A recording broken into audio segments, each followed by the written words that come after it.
অসম চৰকাৰে হিন্দুকে আদি কৰি 6টা ধৰ্মাৱলম্বী লোকক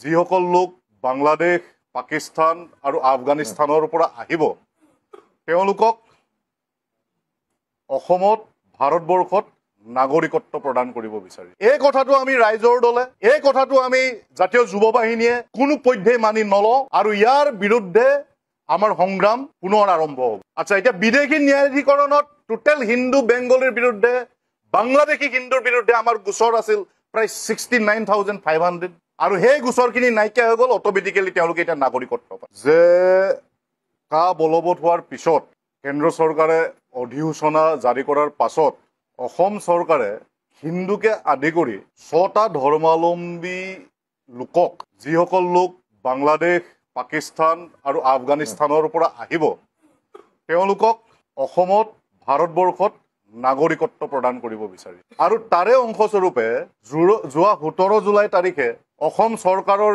গৃহ বিভাগে এখন উচ্চ পৰ্যায়ৰ মিটিং কৰি সমগ্ৰ অসমত এটা নিৰ্দেশনা জাৰি কৰিছে যে হিন্দুকে আদি কৰি 6টা ধৰ্মাৱলম্বী লোকৰ ওপৰত বিদেশী ন্যায়াধিকৰণত চলি থকা গোচৰসমূহ উঠাই ল'ব লাগে, যিটো আচলতে আমাৰ কাৰণে আশ্চৰ্যজনক আচলতে নহয়। আচলতে তেওঁলোকে পেন ইণ্ডিয়ান হিন্দুত্ববাদৰ নামত হিন্দুত্ববাদ প্ৰতিষ্ঠা কৰাৰ নামত কেনেকে বিভেদ আনি আমাৰ সমাজখনত কাম কৰি আছে এই কথাটো আপোনালোকে দেখিছে।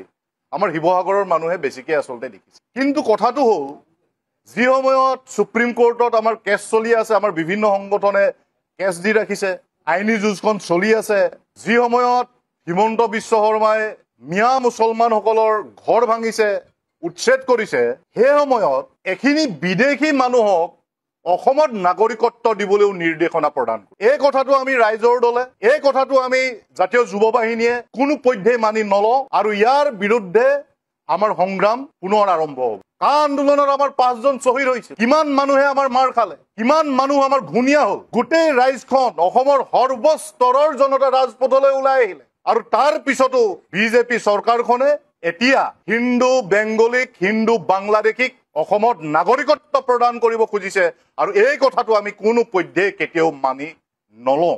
কেৱল সেইটোৱেই নহয়, 2024 চনৰ জুলাই মাহত এটা নিৰ্দেশনা যোগে সীমান্ত আৰক্ষীক দিয়া এটা নিৰ্দেশনা যোগে তেওঁলোকে ক'লে যে 2014 চনৰ 31 ডিচেম্বৰ আগলৈকে অহা যিবিলাক হিন্দুকে আদি কৰি মানুহ বাংলাদেশৰ পৰা, আফগানিস্তানৰ পৰা, পাকিস্তানৰ পৰা অহা মানুহ, এই মানুহখিনিৰ বিৰুদ্ধে কোনো গোচৰ বিদেশী ন্যায়াধিকৰণত যাব নালাগে। আচ্ছা, এতিয়া বিদেশী ন্যায়াধিকৰণত টোটেল হিন্দু বেংগলীৰ বিৰুদ্ধে বাংলাদেশী হিন্দুৰ বিৰুদ্ধে আমাৰ গোচৰ আছিল প্ৰায় 69,500 আৰু সেই গোচৰখিনি নাইকিয়া হৈ গ'ল। অট'মেটিকেলি তেওঁলোকে এতিয়া নাগৰিকত্ব পায়। 2019ত যি NRC দিছিল, সুপ্ৰিম কোৰ্টৰ তত্বাৱধানত চলা যি NRC 2019 চনত দাখিল কৰা হৈছিল, সেই NRC মতে প্ৰায় 19 লাখ আমাৰ বিদেশী ওলাইছিল, য'ৰ 5 লাখেই হিন্দু বেংগলী বুলি হিমন্ত বিশ্ব শৰ্মাই ঘোষণা কৰিছিল।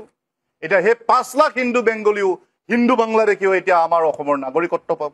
এফালেদি তেওঁলোকে মিয়া মুছলমানৰ ঘৰ উচ্ছেদ কৰিছে, কৈছে যে এওঁলোক বাংলাদেশী, এওঁলোক বাহিৰৰ পৰা, আৰু অন্য হাতেদি তেওঁলোকে হিন্দু বাংলাদেশীক আকৌ নাগৰিকত্ব প্ৰদান কৰিব খুজিছে, যিটো আমি কোনো পধ্যে মানি ল'ব নোৱাৰো। আৰু এইটো কোনো এজন অসমীয়া মানুহে, প্ৰকৃত জাতীয়তাবাদী মানুহে কোনো পধ্যে মানি ল'ব নোৱাৰে আৰু সেইকাৰণে আমি প্ৰতিজন ৰাইজক ইয়াৰ বিৰুদ্ধে আৱাজ তুলিবলৈ আহ্বান জনাইছো। আজি আপোনালোকে জানে হিন্দু বেংগলীয়ে কি অৱস্থা সৃষ্টি কৰিছে আমাৰ গোটেই অসমত। আজি কাৰ্বি আংলংখনত 1951 চনত কাৰ্বি মানুহ আছিল টোটেল 88%। 2021 চনৰ লোকপিয়লৰ যিটো প্ৰি চাৰ্ভে আহে সেইমতে কাৰ্বি মানুহৰ সংখ্যা হ'লগৈ 35%, 35%। হাওৰাঘাট সমষ্টিটো হিন্দু বেংগলীৰ দখলত। বৈঠালাংচু টাউনখন আজি হিন্দু বেংগলীয়ে গঠন কৰিছে। পৰিষদীয় সমষ্টিবিলাকত হিন্দু বেংগলী আৰু বিহাৰীৰ তাণ্ডৱ। কেৱল সেইটোৱেই নহয়, আমাৰ চিমেণ্ট চাপৰি, আমাৰ চিলাপথাৰ, আমাৰ তিনচুকীয়া, লিডু, মাৰ্ঘেৰিটাকে আদি কৰি হিন্দু বেংগলীৰ দপদপনি। কেৱল ধৰ্মৰ স্বাৰ্থত, কেৱল ভোটৰ লালসাত বিজেপি RSSে হিন্দু বেংগলীসকলক নাগৰিকত্ব দিবলৈ লৈছে আৰু এই কথাটো আমি কোনো পধ্যে ৰাইজ